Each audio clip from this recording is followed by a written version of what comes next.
अंतर देखिए, एक उधर का कश्मीर और एक इधर का कश्मीर। एक इधर का कश्मीर है जहां पर टेक्नोलॉजी में, जहां पर की कल्चर में उन्नति हो रही है, जहां विकास हो रहा है, G20 किया जा रहा है। और एक उधर का कश्मीर है, यहां हमारा सबसे ऊंचा पुल है और वहां बड़े बड़े आतंकवादी संगठनों के साथ उधर के कश्मीर के लोग बैठे हुए हैं। ये कहते हुए मुझे कष्ट भी होता है कि एक दौर था जब उस जन नरसंहार के आरोपी और समर्थक दिल्ली में आते थे तो रेड कारपेट वेलकम के साथ आते थे, जलवाए जलाल से दिल्ली की सरजमी पर जलवा अफरोज होते। और सभापति महोदय, आज भी वो आते हैं मगर ईडी के सम्मन पे आते हैं, एनआईए की पेशी में आते हैं। ये अंतर आया है हमारी सरकार और उस सरकार के दौर में। माननीय सभापति महोदय, आज माननीय गृह मंत्री जी के द्वारा जो जम्मू कश्मीर आरक्षण विधेयक रखा गया है, इसका समर्थन करते हुए मैं कहना चाहूंगा कि हमारे प्रतिपक्ष के विद्वान प्रतिनिधि विवेक तनखा जी ने आज एक विवेकपूर्ण बात कही कि यह सत्य है कि कश्मीरी पंडितों का जेनोसाइड और नरसंहार हुआ था। परंतु यह कहते हुए मुझे कष्ट भी होता है कि एक दौर था जब उस जन नरसंहार के आरोपी और समर्थक दिल्ली में आते थे तो रेड कारपेट वेलकम के साथ आते थे, जलवाए जलाल से दिल्ली की सरजमी पर जलवा अफरोज होते। और सभापति महोदय, आज भी वो आते हैं मगर ईडी के सम्मन पे आते हैं, एनआईए की पेशी में आते हैं। ये अंतर आया है हमारी सरकार और उस सरकार के दौर में। जम्मू कश्मीर के सामने स्वतंत्रता के बाद से अगर मैं कहूं तो एक मिश्रित भावना आती है, क्योंकि हम कहते हैं कि भारत दुनिया का सबसे प्राचीनतम राष्ट्र है, मोस्ट एंशिएंट सिविलाइजेशन है, लिविंग सिविलाइजेशन। उत्तर से दक्षिण तक सारे राज्यों के नाम बदल गए, एक ही राज्य है जिसका प्राचीन काल में जो नाम था, नीलमत पुराण में यदि कश्मीर था तो आज भी कश्मीर है।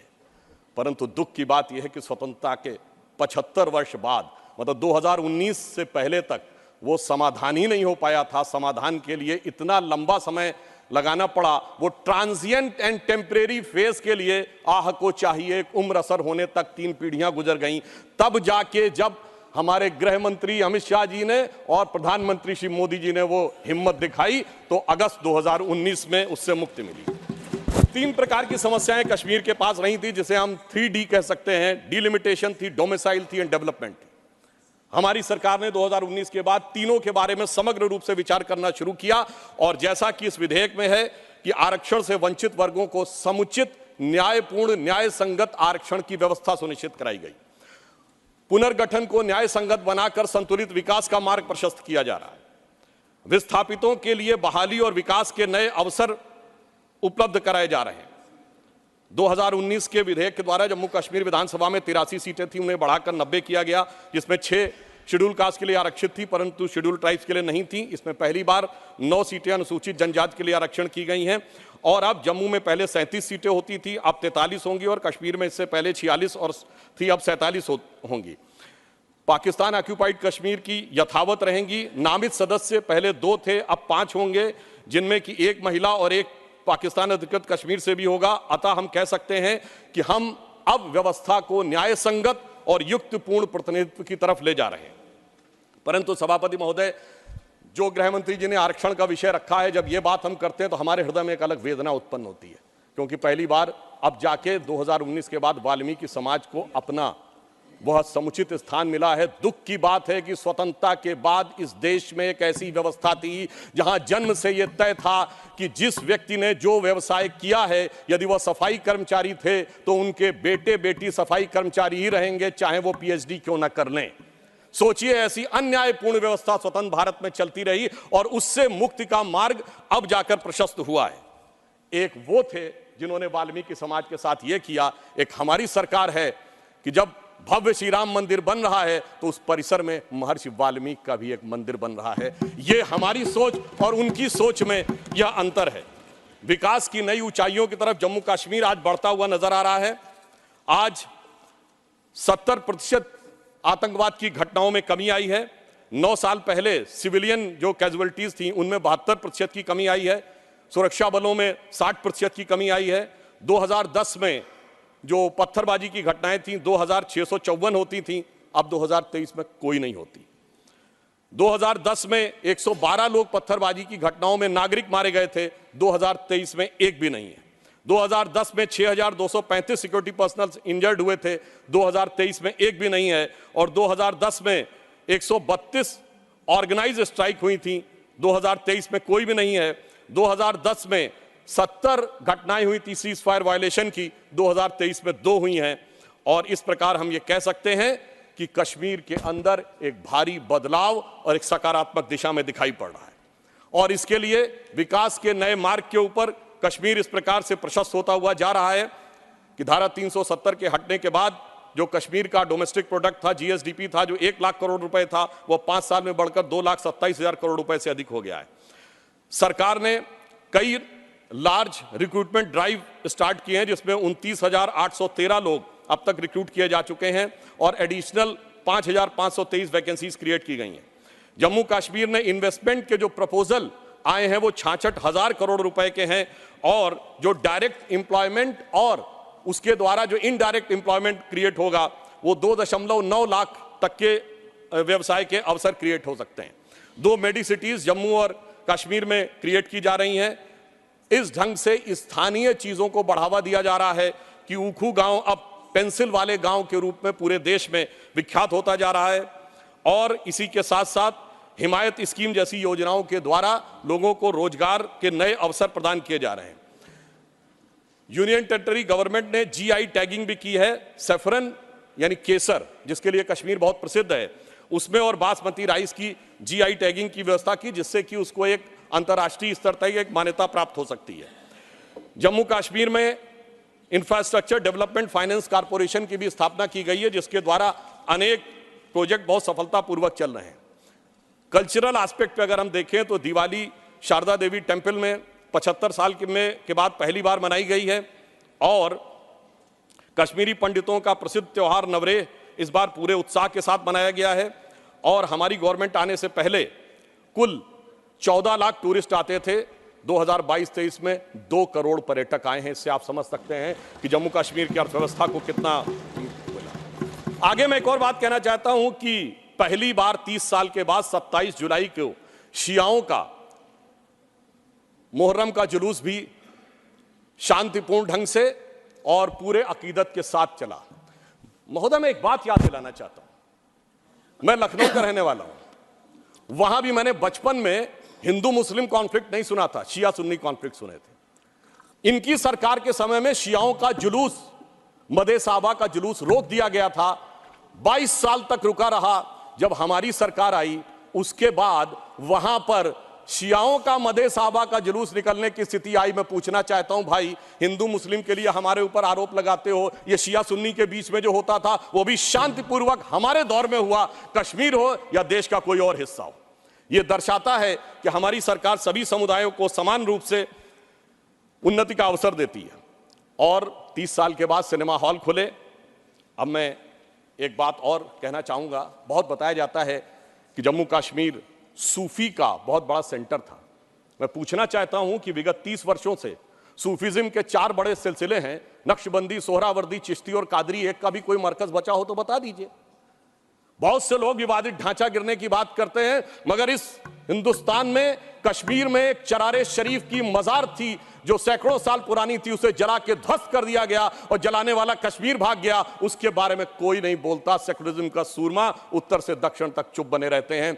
हमारे दिल में उसके लिए भी दर्द है।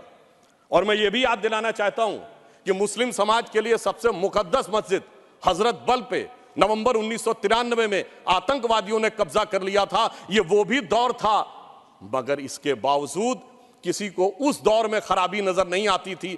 आज जब सब कुछ शांतिपूर्ण और सही ढंग से चल रहा है तब यह समस्याएं नजर आती हैं। सेंट्रल गवर्नमेंट ने बहुत सारे इंफ्रास्ट्रक्चर प्रोजेक्ट्स अप्रूव किए हैं, सेंट्रल यूनिवर्सिटीज बनाई हैं। लद्दाख में सेंटर फॉर बुद्धिस्ट स्टडीज भी बनाया गया है और इसके अलावा IITs, IIMs और 2 एम्स बनाए गए हैं। प्रधानमंत्री ग्राम सड़क योजना में पहले 158 किलोमीटर की सड़कें बनती थी, अब 8,068 किलोमीटर की सड़कें बनी हुई हैं। परंतु इसी के साथ साथ मैं ये भी कहना चाहता हूं कि मोदी सरकार के शासनकाल में आने के बाद अब मॉर्टेलिटी रेट जो 22 पे था वो अब 14.3 पे आ गया है। पहले केवल 47 जन औषधि केंद्र थे 2019 से पहले, अब 227 हो गए हैं। और सबसे बड़ी बात यह है कि आज दुनिया का सबसे ऊंचा पुल जो 1315 मीटर का है वो आज चिनाब नदी के तट के ऊपर बना हुआ है। यह दर्शाता है कि कश्मीर किस नई ऊंचाई की तरफ जा रहा है। महोदय, मैं याद दिलाना चाहता हूं, हमारे बचपन में जिस जमाने में कश्मीर में आतंकवाद फैला था तो हम लोग कहते थे झेलम नदी का प्राचीन वैदिक नाम है वितस्ता और चिनाब का है अक्सिनी। तो हम कहते थे बो दिए विष बीज किसने, अब वितस्ता ने पुकारा, क्यों झुलसता जा रहा कश्मीर नंदन वन हमारा। आज मोदी जी की सरकार आने के बाद हम कह सकते हैं, पर आज दुनिया का सबसे ऊंचा पुल अक्सिनी पर हमारा जो उभरता जा रहा, जो निखरता जा रहा कश्मीर नंदन वन हमारा। अब मैं एक और भी बात यह कहना चाहता हूं कि 21 हाइड्रो पावर प्रोजेक्ट्स भी चल रहे हैं। G20 जिस शानदार तरीके से हुआ वो हम सब ने देखा, परंतु यहां मैं एक बात कहना चाहूंगा कि यह विषय इतना आसान नहीं था जितना समझा जाता है। जिस समय आतंकवाद शुरू हुआ था, जस्टिस नीलकंठ गंजू की हत्या उस समय हुई जब श्री राजीव गांधी जी के नेतृत्व में भारत के इतिहास की सबसे मजबूत सरकार थी। वो तो लोगों को याद होगा, मुझे याद है मान्यवर, बचपन में बहुत से लोगों को नहीं याद होगा। वर्ल्ड कप 1983 का जीतने के बाद इंडिया का पहला वनडे इंटरनेशनल कहां हुआ था? 13 अक्टूबर 1983 को श्रीनगर में, भारत और वेस्ट इंडीज के बीच में। और वहां पर भारतीय टीम के खिलाफ नारे, चलिए वो तो अलग है, पाकिस्तान जिंदाबाद के नारे, भारतीय टीम के लोगों के ऊपर चीजें फेंकी गई, पिच खोद दी गई।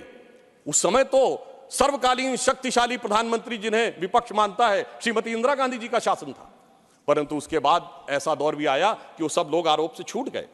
कल माननीय गृह मंत्री जी ने जब लोकसभा में कहा था, कुछ गलतियों के बारे में कहा था, तो वहां पर नेता प्रतिपक्ष ने कहा था कि साहब गलतियां अगर हैं तो इस बारे में चर्चा कर ली जाए।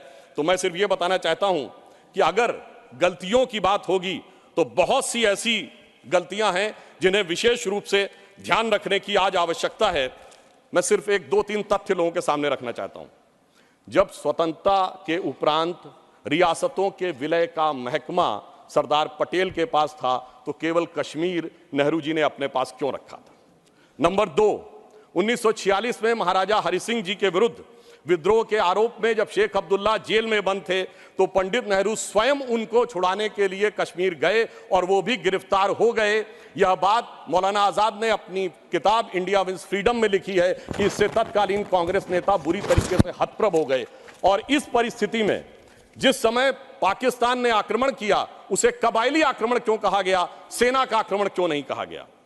और इसके अतिरिक्त मैं यह भी कहना चाहूंगा कि जिस समय यह कश्मीर का संघर्ष हुआ, एक फैक्ट रखना चाहता हूं, उस समय तो माउंटबेटन 30 जून 1948 तक वाइसरॉय थे।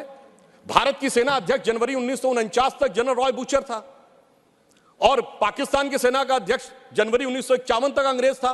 तो भाई यूनाइटेड नेशंस में जाने की क्या आवश्यकता थी? गृह मंत्री जी ने बिल्कुल सही बात कही कि भाई उनको 1 साल तक माउंटबेटन को इसलिए रोका गया था कि बचे हुए कुछ मामले रिजॉल्व करने हैं। तो भाई मैं पूछना चाहता हूं कि उनको क्या मेहमान नवाजी के लिए रखा गया था? जब यहां थे, दोनों तरफ के सेना अध्यक्ष भी अंग्रेज थे, तो यूनाइटेड नेशंस क्यों गए? इसलिए मैं कह सकता हूं एक गलती नहीं, भयंकर गलती थी जिसका खामियाजा आज तक सरकार को भुगतना पड़ रहा है। और फिर इतना ही नहीं, करेस्पॉन्डेंट ऑफ सरदार पटेल से बहुत स्पष्ट है कि वहां लिखा जा रहा था कि residual powers will be vested in the interim government of Jammu and Kashmir, जिसको सरदार पटेल के इंसिस्टेंस के ऊपर यूनियन गवर्नमेंट कर दिया गया। अगर रेजिडुअल पावर्स उनके पास वेस्टेड होती तो आप समझ सकते हैं कि आज कितनी बड़ी चुनौती का सामना करना पड़ता। और ये correspondence of Sardar Patel 1945 to 50 के खंड 1 में जो वी शंकर उनके सेक्रेटरी थे, उन्होंने इस बात को लिखा है। अब मैं एक बात और ध्यान देना चाहता हूं कि प्रथम लोकसभा में कश्मीरी पुनर्वास के कैबिनेट मंत्री अजीत प्रसाद जैन जी ने अपनी किताब कश्मीर व्हाट रियली हैपेंड में लिखा है कि the draft was approved by Sheikh and his colleagues and then passed by the Congress party. ये मैं नहीं कह रहा हूं, उनकी सरकार के कैबिनेट मिनिस्टर कह रहे थे। और इसमें अंत में एक और व्यक्ति का उद्धृत करना चाहता हूं जो भारत के मुख्य न्यायाधीश रहे, जस्टिस मेहरचंद महाजन, जो कि उस समय कश्मीर रियासत के प्रधानमंत्री थे।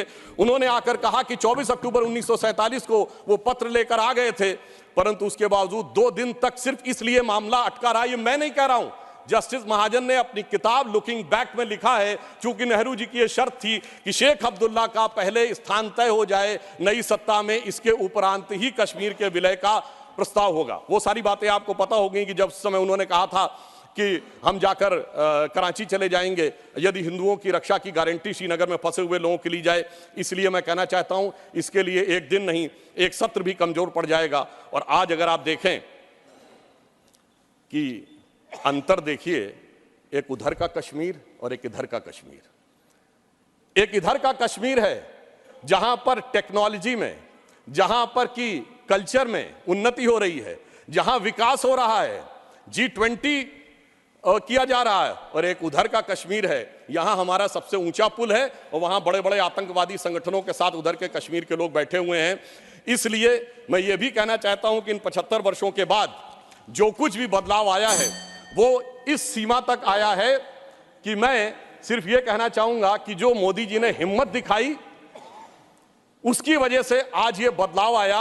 जिसे एक पंक्ति में कहना चाहूंगा कि दर्द की रात गई, गम के जमाने भी गए और मोदी जी की हिम्मत से कई दाग पुराने भी गए।